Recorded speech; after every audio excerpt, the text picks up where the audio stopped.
Welcome back to another new video in SD bio life with life science. দেখো SLST নবম দশমের যে result publish হলো interview list, সেখানে subject wise category wise cut off কেমন গেল একদম ডিটেলসে আলোচনা করব।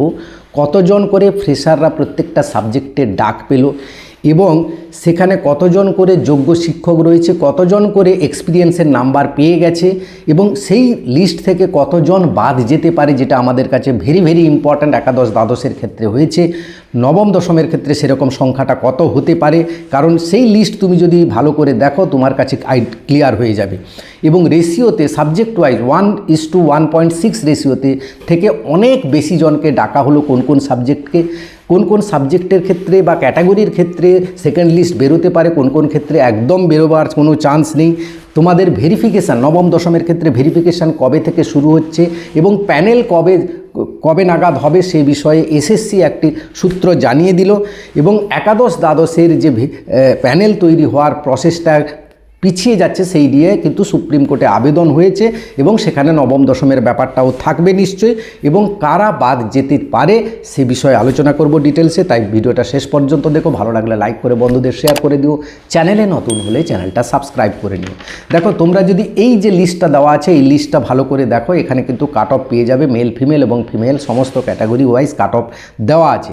সেখানে গতবারে আমি যে কাট অফটা দিয়েছিলাম লাস্ট কাট অফটা, সেটার সঙ্গে কিন্তু অনেকটা ম্যাচ করে গেছে। যেমন আমি বাংলা, ইতিহাস এগুলোর একই রকম যাবে বলে বলেছিলাম। ইংলিশ আমি ধরেছিলাম 70, দেখো ইংলিশে কিন্তু 70 গেছে, ইতিহাসে গেছে 69 এবং ফিমেলের ক্ষেত্রে বলেছিলাম 67, হুবহু মিলে গেছে, এখানেও 67 গেছে। এবার ওবিসি এতে 65 বলেছিলাম, 67 বলেছিলাম, গেছে 66 এবং ফিমেলের ক্ষেত্রে 65 বলেছিলাম, একদম হুবহু মিলে গেছে। কেন মিলল না, যেহেতু একাদশ দ্বাদশের ক্ষেত্রে যে এক্সপিরিয়েন্স টিচারের সংখ্যাটা আমরা একটু পেয়ে গেছিলাম, যার ফলে কাট অফটা কিছুটা আন্দাজ করা গেছিলো যে এরকম যেতে পারে। তো যাই হোক, দেখো তুমি যদি এবার কাট অফগুলো নিয়ে আলোচনা করো তাহলে তুমি বুঝতে পারবে যে কোথায় কারা বাদ যাবে এবং কারা কারা কোন কোন সাবজেক্টে আবার সেকেন্ড লিস্ট হতে পারে। যেমন দেখো যে বাংলাতে জেনারেল ক্যাটাগরিতে মেল ফিমেলের কাট অফ গেছে 69, সেখানে 800-র বেশি বোধহয় ভ্যাকেন্সি ছিল, ডাকা হয়েছে কত 1450 জনকে, মানে কাছাকাছি 600 জনকে বেশি ডাকা হয়েছে। তাই এক্ষেত্রে যদি ভেরিফিকেশানে কিছু বাদ যায় তাহলে কিন্তু সেকেন্ড লিস্ট হবে না। কতজন আর বাদ যাবে, 600 জন এক্সট্রা ডাকা আছে। কেন না, এই লাস্ট কাট অফের নাম্বারটা অনেকজন বেশি পেয়েছে। এবং তোমরা যদি এই লিস্টটা দেখো ভালো করে, দেখবে যারা 10-এ এক্সপিরিয়েন্সে 10-এ 10 পেয়েছে তারা কিন্তু যোগ্য শিক্ষকরা সমস্ত, তো তারা একজনও কেউ বাদ যাবে না। এবার যারা এক্সপিরিয়েন্সে 8 পেয়েছে, 6 পেয়েছে, 4 পেয়েছে, এরকম পেয়ে কাট অফের মধ্যে ঢুকে গেছে, তারা কিন্তু ওয়েস্ট বেঙ্গল বোর্ডের যোগ্য শিক্ষক নয়। এবার তারা যদি সাবস্ট্যান্টিভ পোস্ট না হয় তারা কিন্তু বাদ যাবে। যেরকম নবম দশমে গেছিলো বহু, একাদশ দ্বাদশে গেছিলো বহু, কিন্তু এতে এলো না, ভেরিফিকেশানে এলো না, বা ভেরিফিকেশানে যারা এসেছিলো তারা বাদ গেছে। এখানে সেই সংখ্যাটা কিন্তু যথেষ্ট বাড়বে। তাই কিন্তু বাংলার ক্ষেত্রে কিন্তু সেটা বাদ গেলেও সেকেন্ড লিস্ট হওয়ার সম্ভাবনাটা কম। ফিমেলদের ক্ষেত্রে 67 কাট অফ গেছে, ডাকা হয়েছে কত 867 জনকে। এবার ওবিসি এর ক্ষেত্রে মেল ফিমেল বাংলাতে কাট অফ কত গেছে 66, ডাকা হয়েছে 449 জনকে। দেখো মানে যে ভ্যাকেন্সি আছে তার থেকে প্রায় 300-400 জন বেশি ডাক পেয়ে গেছে, মানে 1:1.6 রেশিওতে ডাকার পরও তার প্লাস 300-400 জন, তাহলে অনেকটা কিন্তু বেশি ডাকা হয়েছে, যার ফলে ভেরিফিকেশানে কিছু বাদ গেলেও সেকেন্ড লিস্ট হওয়ার সম্ভাবনা নেই। ইডব্লিউএসের ক্ষেত্রে দেখো মারাত্মকভাবে কিন্তু কমেছে কাট অফটা। বাংলার ক্ষেত্রে যে মেল ফিমেলে 52 এবং ফিমেলদের ক্ষেত্রে মাত্র 21 ভাবা যায়।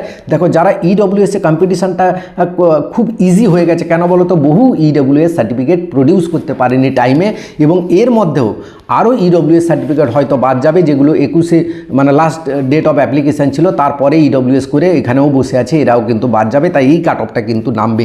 তাই ইডব্লিউএসের ক্ষেত্রে কিন্তু প্রায় প্রত্যেকটা সাবজেক্টে সেকেন্ড লিস্ট বেরোনোর একটা প্রবল সম্ভাবনা আছে। এবার দেখো ইংলিশের ক্ষেত্রে 70 কাট অফ গেছে, সেখানে 153 জনকে ডাকা হয়েছে জেনারেল ক্যাটাগরিতে। না, এটা বোধহয় একটু ভুল হয়ে গেছে কোথাও একটা। আচ্ছা, ফিমেলদের ক্ষেত্রে 68 কাট অফ গেছে, ডাকা হয়েছে 691 জনকে ডাকা হয়েছে। ওবিসি এর ক্ষেত্রে 67 কাট অফ গেছে, মেল ফিমেলে ডাকা হয়েছে 487 জনকে।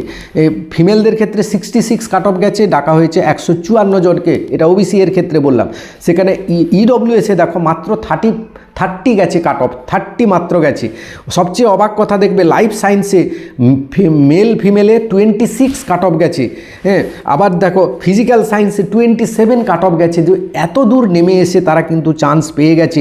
এবং তুমি যদি এই লিস্টটা ভালো করে দেখো, সেখানে দেখবে প্রচুর পরিমাণে এসসি এবং OBC A, OBC B general ক্যাটাগরিতে ঢুকে আছে, যার ফলে জেনারেলের অনেক কিন্তু সুযোগ, ভালো নাম্বার রিটেনে পেয়েও ফ্রেশাররা চান্স পায়নি।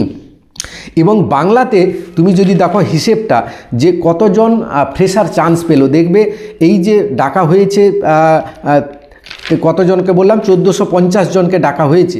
1450 জনের মধ্যে ফ্রেশার আসে 344 জন। কি করে পেলাম না, যারা এক্সপিরিয়েন্সে 0 পেয়েছে অথচ কাট অফের মধ্যে নাম লিস্টে নাম আছে, তারা ফ্রেশার বলে ধরে নিতেই পারি।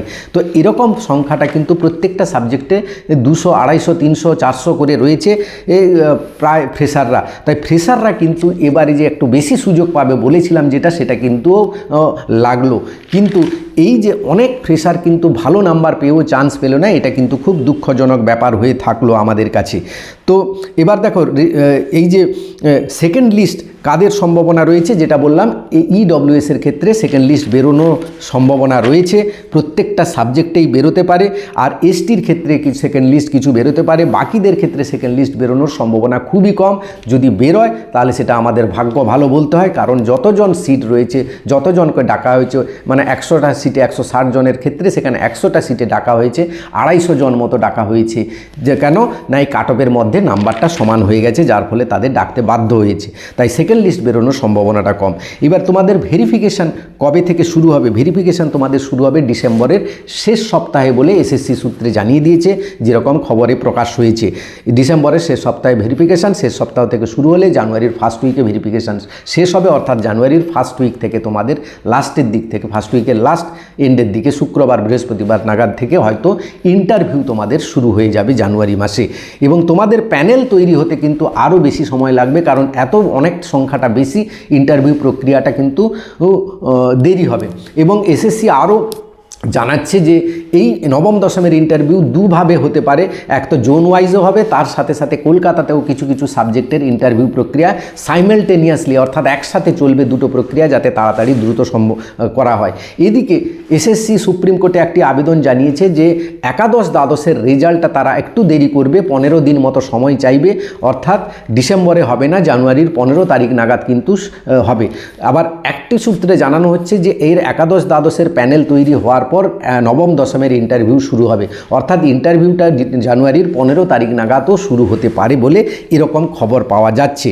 এবং তোমাদের টোটাল নবম দশমের ক্ষেত্রে প্যানেল তৈরি হতে কিন্তু 3 মাস সময় চাওয়া হতে পারে সুপ্রিম কোর্টে, এরকমই খবর প্রকাশ পাওয়া যাচ্ছে। তো এই অ্যানালাইসিস থেকে কি বুঝছি, আরও তোমরা যদি, আমি পুরো ডেটাটা রেখেছি, বলতে অনেক দেরি হয়ে যাবে, তোমরা দেখে নেবে কাট অফটা। জিওগ্রাফিতে যেমন দেখো ইউআর ক্যাটাগরিতে 67 গেছে কাট অফ, সেখানে ডাকা 445টা সিট ডাকা হয়েছে 810 জনকে। এবং ফিমেলদের ক্ষেত্রে 64, অনেকটা কমেছে, এবং সেখানে ডাকা হয়েছে 389 জনকে। হিস্ট্রিতে দেখো 69 কাট অফ গেছে, সেখানে ডাকার কথা সিট রয়েছে 800, ডাকার কথা হচ্ছে সিট যাই থাকুক না কেন, ডাকার কথা 1:1.6 হচ্ছে, 856 জনকে ডাকার কথা। কতজন গেছে না 1028 জন, প্রায় 200 জন কাছাকাছি কিন্তু ডাকা হয়েছে এক্সট্রা। তা এই যেখানে 200 জন এক্সট্রা ডাকা হয়েছে, সেখানে কিন্তু সেকেন্ড লিস্ট পাওয়ার সম্ভাবনা কম। লাইফ সায়েন্সে কাট অফ কিন্তু যথেষ্ট কমেছে, এটা আনএক্সপেক্টেড ছিল আমার কাছেও। 63 গেছে লাইফ সায়েন্সে, সেখানে 1926 জনকে ডাকা হয়েছে। এক্ষেত্রে কিন্তু 241 জনকে বেশি ডাকা হয়েছে, 1:1.6 রেশিওর থেকেও বেশি। বুঝতে পারলে তো কতটা বেশি, মানে ভ্যাকেন্সি রয়েছে 1053টা লাইফ সায়েন্সে, সেখানে 1685 জনকে ডাকা হয়েছে, মানে প্রায় 600-রও বেশি জন ডাকা হয়েছে, সেখানে কত বাদ যাবে? বাদ গেলেও কোনো কিন্তু ফারাক পড়বে না, তাই এখানে কিন্তু সেকেন্ড লিস্ট হওয়ার কোনো সম্ভাবনা নেই। ছিল ম্যাথে এবং ফিজিক্যাল সায়েন্সে বলছিলাম কাছাকাছি কাট অফ যাবে, দেখো গেছে ম্যাথে 66, ফিজিক্যাল সায়েন্সে 65, আরও ম্যাথের থেকে আরও নিচে নেমে গেছে। এবং সেখানে ডাকার ভ্যাকেন্সি আছে 1165, ডাকা হয়েছে 1971, মানে 900 জনকে বেশি ডাকা হয়েছে ম্যাথের ক্ষেত্রে। তাহলে এই ক্ষেত্রে সেকেন্ড লিস্ট কোথায় হবে? হবে না। ফ্রেশারদের জন্য কোথায় জায়গা আর বাকি থাকলো? তো যেই সেকেন্ড লিস্টটা হবে সেটা কিন্তু বেশি ফ্রেশাররা পাবে, সেটা কয়েকটা ক্যাটাগরিতে হতে পারে, এসটি, ইডব্লিউএস। এবার দেখো ব্রাত্য বসু যা বললেন সেই পুরো কথাটা কিন্তু তিনি জানিয়ে দিয়ে গেলেন, যোগ্য শিক্ষকদের তাদের কিন্তু সুবিধে করে দেবেন বলে বললেন, যারা চাকরি পাবে না তাদের জন্য সহানুভূতির সঙ্গে দেখবে। কিন্তু তিনি ফ্রেশারদের জন্য একটা কথা বললেন না, যেখানে লক্ষ লক্ষ ফ্রেশার হাহাকার করছে রাস্তার মাঝে, কিন্তু একটা কথা বলে যেতে পারতেন যে ফ্রেশাররাও চিন্তা করো না, তোমাদের জন্য আগামী বছর বা আগামী 2 বছরের মধ্যে আমরা আবার একটা ভ্যাকেন্সি নিয়ে আসবো, আবার রিক্রুটমেন্ট করব, তোমরা চিন্তা করো না। এই কথাটাকে বলা যেত না?